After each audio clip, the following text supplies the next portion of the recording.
एक लड़के ने आसमान में तैरता हुआ एक चमकता हुआ धनुष देखा।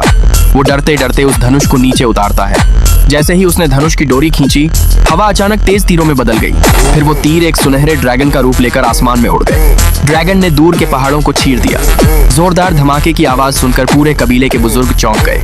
उन्हें समझ आ गया कि किसी ने उस रहस्यमयी धनुष को छू लिया है। ये धनुष करीब 500 किलो भारी था। सैकड़ों सालों से कोई भी इसे खींच नहीं पाया था। बुजुर्गों ने तुरंत आदेश दिया कि जिसने ये तीर चलाया है उसे हर हाल में ढूंढा जाए। लेकिन उन्हें क्या पता था कि वो इंसान वही छोटा लड़का है जिसे सब हमेशा कमजोर समझते थे। उधर लड़के का चाचा कबीले का मुखिया बनना चाहता था।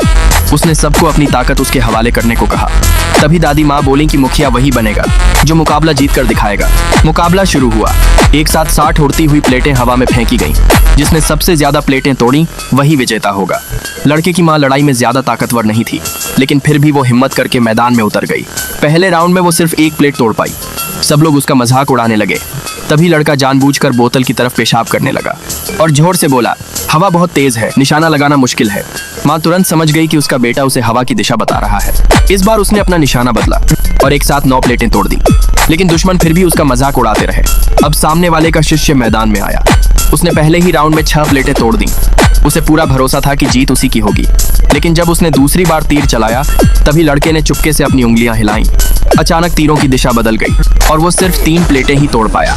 ये देखकर दादी माँ समझ गई कि लड़के के अंदर कोई छुपी हुई ताकत है। अब दूसरे राउंड में दुश्मन का बड़ा शिष्य मैदान में आया। उसने पहली बार में 16 प्लेटें तोड़ दी, फिर दूसरी बार में 10 और प्लेटें तोड़ दी। सब लोग उसकी ताकत देखकर हैरान रह गए। वो घमंड से चिल्लाने लगा, अब कौन है जो मुझे चुनौती देगा? तभी दादी माँ लड़के के पास गई और उसे मैदान में उतरने को कहा। सब लोग हंसने लगे। उन्हें लगा एक छोटा बच्चा क्या कर लेगा, लेकिन दादी माँ उसकी असली ताकत पहचान चुकी थी। लड़का धीरे धीरे मंच पर गया। उसने अपनी आंखों पर काली पट्टी बांध ली। फिर उसने कहा, सारी प्लेटें एक साथ हवा में फेंको। जैसे ही प्लेटें आसमान में उड़ी, लड़के ने सिर्फ आवाज सुनकर उनकी जगह पहचान ली। उसने अपने तीर फेंके। तीर बिजली की तरह हवा में घूमने लगे और कुछ ही सेकंड में सारी प्लेटें टूट गईं। तभी सबको समझ आया कि ये छोटा लड़का कोई आम इंसान नहीं, बल्कि एक छुपा हुआ महान योद्धा है। ऐसी ही जबरदस्त कहानियों के लिए चैनल को सब्सक्राइब जरूर करें।